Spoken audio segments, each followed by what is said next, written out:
The first time I met Srila Prabhupada was in a poster in my friend's apartment. His name was Gary Preston. He had a degree in, he had studied theology at the University of Toronto, and I was searching for a guru. And I asked him, of all the gurus on the scene these days, who do you think's like the most authentic, the most like non-frills, least commercialized? And he pointed to a photo, a black and white photo, and a grave looking image of Prabhupada. He had this very serious look on his face. And my friend Gary said, of all the gurus on the scene these days, Bhaktivedanta Swami Prabhupada, he's the real deal. He's authentic. He's representing the tradition of the Vedic culture. I got a Gita that evening from Nandikeshwar Prabhu, and then he said, listen, we're going to be meeting Srila Prabhupada, our guru, in Chicago in a couple of weeks. Would you like to come and meet him? So I went and asked the other band members, do you mind if I go? We don't have any work right now. And they said, yeah, go take a break. And so I jumped in the Volkswagen van and I headed to Chicago, 500 miles south to Chicago. And when I arrived, I saw the back of Vishnu John Swami's bus, and I was very intrigued, seeing the ektar and the tambura, and I was very alert.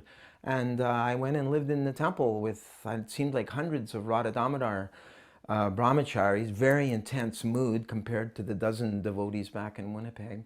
And they were painting the whole temple white. It's in one of your memories where Prabhupada said, wherever I go, I always smell fresh paint. So then they were sprucing up the temple, which used to be the YMCA in Evanston. And then as the days kept coming closer, they were announcing, Prabhupada is coming, Prabhupada is coming. And finally the day actually arrived. And it was like, banzai, let's get out to Old Hare Krishna Airport and meet Prabhupada. So I jumped in a van and we all crowded in there. And there was a big kirtan, of course, to greet Prabhupada, either at United Airlines, I believe he was supposed to be entering, and then they made an announcement, such and such flight will be at the American airline. So then the whole big kirtan party moved to the other side of the terminal, and there was so much apprehension. It was building and building and building. The kirtan was building and building. And then finally the doors opened and Prabhupada came. And there was an immediate tsunami of transcendental emotion that just washed over me. I saw devotees, yell, Prabhupada, and tears were shooting out of some devotees' eyes, and they were smiling at the same time. I'd never seen such a contradiction of emotions, of crying and joy. And everyone hit the deck, so I just did the same thing as the rest. And the Swamis were there blocking everyone because they were going for Prabhupada's feet just to make a way for him. And this had a tremendous samskara impact upon me. And I was really impressed that he carried himself with this dignity. He was like an aristocrat, but at the same time you couldn't sense he had any false ego. That you could see that he wasn't thinking, oh, I'm glad you realize I'm Srila Prabhupada. It was more like, oh, Siddhanta Prabhu is here, and this one is here, and that, and all my sons and daughters are here to greet me. It was pure. It was love, and it was about us for Prabhupada. The next time I saw Srila Prabhupada was after I served in the temple some months, and my temple president, Uddhama Shloka Prabhu, said, how would you like to get initiated by Srila Prabhupada? And I said, I'm not qualified to be initiated by Srila Prabhupada. And he said, that's the qualification. If you would have thought you were qualified, I wouldn't have recommended you. So I thought, okay, here goes. And so Prabhupada came to Detroit, and it was the unofficial grand opening of Devasadan Mandir that Ambarish Prabhu and Lekha Shravanti had acquired. And so I remember I was very nervous standing in the lineup to get my beads, and I was going over the regs, hoping I wasn't going to freeze up in front of Srila Prabhupada. And finally my turn came, Bhakta Glen, and I came forward, and Srila Prabhupada asked, so what are the 4 principles, and are you chanting 16 rounds? Which I said I was, and I repeated the 4 regulative principles. And while I was standing there, I felt like I'd never had this experience with anybody before. As Prabhupada was looking at me, I felt he had like an x-ray vision, that he was looking at many, many lifetimes of me and all my sinful activities.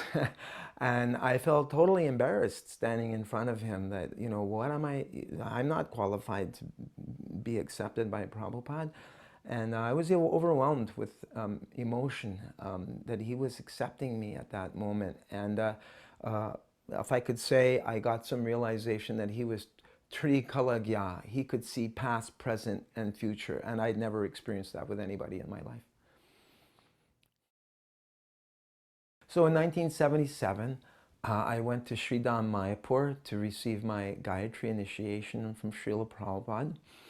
And while I was there, Bhavananda Prabhu asked me if I'd like to do some service. So I was going around signing up sannyasis for more Bhagavatam or Gita class. And in the course of my scurrying around, somehow or other, I contracted amoebic dysentery and I became extremely ill.